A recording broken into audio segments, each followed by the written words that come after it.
La halakha dit, quand tu marches dehors, tu vois une maison abandonnée. Tu rentres dans la maison et tu dis, purée, c'est une bonne maison, je vais habiter là-bas. Tu commences à bricoler, tu te mets dans la maison, tu mets tout ce qu'il faut.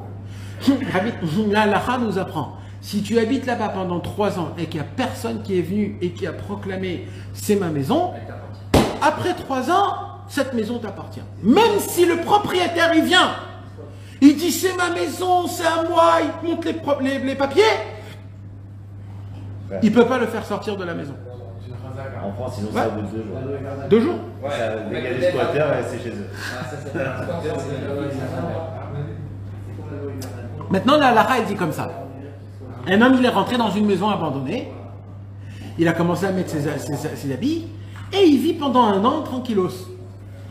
Après 1 an, le vrai propriétaire, il vient. Et il crie, ah, comment t'es rentré? C'est ma maison, c'est à moi, etc. La halakha, elle dit comme ça. Le monsieur qui est rentré habiter dans la maison, il peut habiter même 100 ans, jamais la maison, elle sera à lui. Pourquoi? Parce que pendant les 3 ans, le propriétaire est venu, il a dit c'est à moi. Dès qu'il a proclamé c'est à moi, c'est fini. À tout jamais. C'est la halakha. C'est comme ça que Rabbi Nathan, il dit, je vais vous dévoiler le secret le plus profond de cette halakha. Il dit Rabbi Nathan comme ça, écoutez bien, parce que c'est ça l'arme nucléaire. Il dit Rabbi Nathan, toi, tu ressembles à une maison abandonnée. Pourquoi abandonnée? Parce que tu as la porte ouverte à tout le monde. Tu entends tout le monde, tu regardes tout le monde, tu laisses faire rentrer dans ta tête toutes les idées. Tu es comme un homme qui est ouvert, tout le monde peut rentrer chez toi, sortir. Tu es comme un... Tu vas partout, tu te poses la question. Ça s'appelle en hébreu moufkar. Moufkar, ça veut dire ouvert à tout. Voilà. Alors, il dit, Rabbi Nachman, on ressemble à une maison abandonnée. Et le Yetzer Hara, quand il se promène dans le monde, c'est plus dur pour lui de rentrer dans une maison qui est fermée. Alors le Yetzer Hara, il préfère trouver des maisons abandonnées. Dès qu'il voit une maison abandonnée, comme moi, il rentre tout de suite. Et il dit, ah, ce que c'est beau ici, c'est bien. Vite, je mets mon lit, ma table, mes chaises. Et là, le Yetzer Hara, il commence à habiller en moi. Comment il s'habille en moi? Au début, il met un petit cadre. Il dit, regarde ça, fais ça. Ah, c'est pas grave, une fois de temps en temps, c'est pas super grave. Tu oublieras très vite, ça sera... Mais après, il met un cadre, après, il met le sapin. Après, quand il met le sapin, il met le lit. Et après, il met la serrure. Khlet. Là, c'est quand le Yetzer Hara, il te met dans ta tête, je suis obligé de faire ça, je peux pas sans, je suis habitué.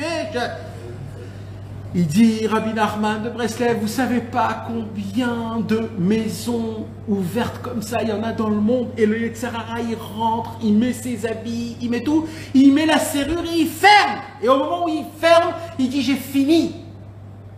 Il dit, Rabbi Nachman, mais il y a une solution à ça. La halakha, elle dit comme ça. Si pendant 3 ans, personne est venu infirmer que cette maison, elle appartient, alors Béhémet, la personne qui est rentrée dans la maison, ça lui appartient. Par contre, si le propriétaire a proclamé, a crié, a dit « ça m'appartient », jamais il pourra mettre une serrure, le monsieur. Il dit Rabbi Nathan de Breslev, il y a ce qu'on appelle la mecha'a. Vous savez ce que c'est mecha'a? Comment on dit mecha'a? Mecha'a, c'est une... Oh là là! Respecter. Je ne suis pas d'accord. La rébellion.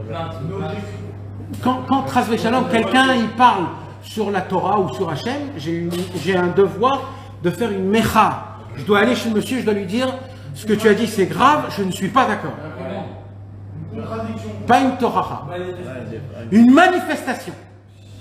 Mes amis, il dit Rabbi Nathan, si un homme il dit tous les matins, c'est quoi Chazaka? C'est quoi la Chazaka de 3 ans? Il dit Rabbi Nachman. La Chazaka de 3 ans, c'est entre Shacharit Mincha Arvit. 3, Shacharit Mincha Arvit. Dans l'espace d'une journée, dans l'espace de Shacharit Mincha Arvit, il dit Rabbi Nathan, il faut que tu fasses La manifestation pure et simple. C'est quoi la manifestation? Hachem, j'infirme. Il faut infirmer, mes amis, c'est très important. C'est pas une parole, c'est une affirmation, c'est pas pareil. J'affirme, c'est une affirmation. Ça veut dire je fais un dépôt. Là, c'est un dépôt. J'affirme à Hachem Yitbarach que ce corps m'appartient à moi. Il appartient à toi, Hachem Yitbarach, et à la Torah et au tzadikim. Et jamais ça appartiendra au Yetzer Hara. Même si je fais des fautes, même s'il habite chez moi, c'est pas son chez lui.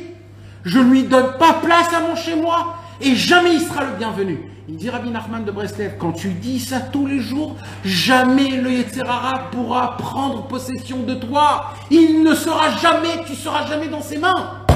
Même s'il te fait tomber, tu n'appartiendras pas à lui. Tant que tu proclames et tu dis à Hachem, ce corps m'appartient à moi et pas au Yetzer Hara. Et je manifeste que tout ce qui me fait faire le Yetzer Hara, c'est lui et pas moi. Mes amis, vous savez, une parole pareille, c'est une halakha, c'est une halakha du Shulchan Aruch, ce qu'on vient de dire. C'est le secret que Rabbi Nathan a dévoilé de cette halakha du Shulchan Aruch. C'est ça de l'écouter halachot. Mes amis, vous savez qu'est-ce que... Là, Rabbi Nachman, il nous apprend un conseil qui dépend que de la bouche. Vous n'allez pas le faire, vous savez pourquoi? Parce qu'on ne croit pas dans ça.